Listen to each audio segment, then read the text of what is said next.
faut se rappeler qu'on a eu 18 ans, mais en fait, c'était pas le même monde, nous, à 18 ans. Et c'est aussi ce qui est intéressant et enrichissant pour nous, c'est de comprendre comment ces jeunes évoluent. Et ça nous sert aussi dans notre boulot de tous les jours.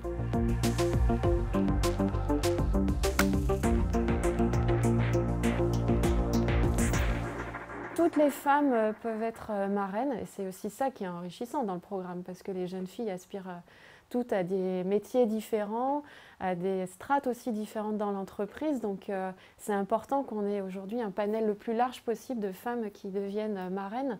Ce n'est pas fait pour juste les cadres dirigeantes, toutes les strates sont intéressantes. Alors j'ai choisi d'être marraine pour 3 raisons principales. La première, c'est pour le plaisir de l'échange et de la rencontre. C'est vrai que les jeunes filles qui adhèrent au programme Capital Filles ont toutes des parcours très différents et je trouve que c'est réellement enrichissant de pouvoir échanger avec elles. La deuxième raison, je dirais que c'est aussi l'occasion de partager mon expérience, mon parcours avec ces jeunes filles qui aujourd'hui doivent faire des choix. À 18 ans, c'est difficile, mais c'est aussi de leur rassurer sur le fait qu'il faudra aussi en faire à 20 ans, à 25 ans, à 30 ans, à 40 ans. Ça ne s'arrête jamais, mais qu'il faut toujours se laisser la possibilité de faire ces choix-là.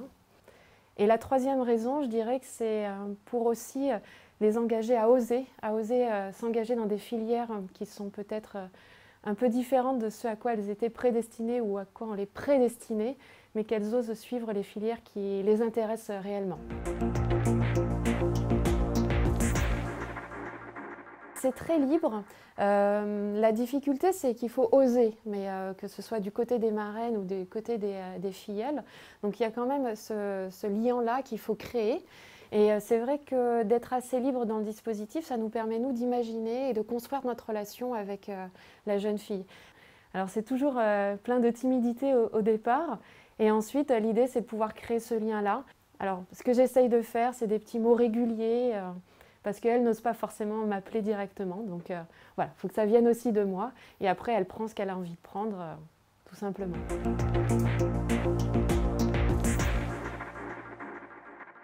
En 3 mots, je dirais écoute, accompagnement et respect. Alors Lisa, elle a 17 ans. Elle est en terminale ES. Alors évidemment, elle se pose beaucoup de questions sur son avenir. C'est une jeune fille très éclairée, je trouve, qui aujourd'hui est intéressée par 2 types de filières qui ne sont pas spécialement compatibles ou qu'on n'imagine pas facilement compatibles. Mais finalement, j'ai trouvé le point d'accroche, c'était vraiment sur l'alternance. En fait, c'est ce qui l'intéressait. Et donc mon rôle à moi, c'était de pouvoir l'alimenter en informations, soit de ce qu'on fait nous chez Veolia, soit ce que je pouvais lire dans la presse et lui diffuser les articles. Et éventuellement aussi de la mettre en relation avec les entreprises qui recherchent des alternants. Moi, je leur dirais, tentez-le, ne serait-ce que pour une année, parce que c'est réellement enrichissant, quoi. Tentez l'expérience et n'hésitez pas.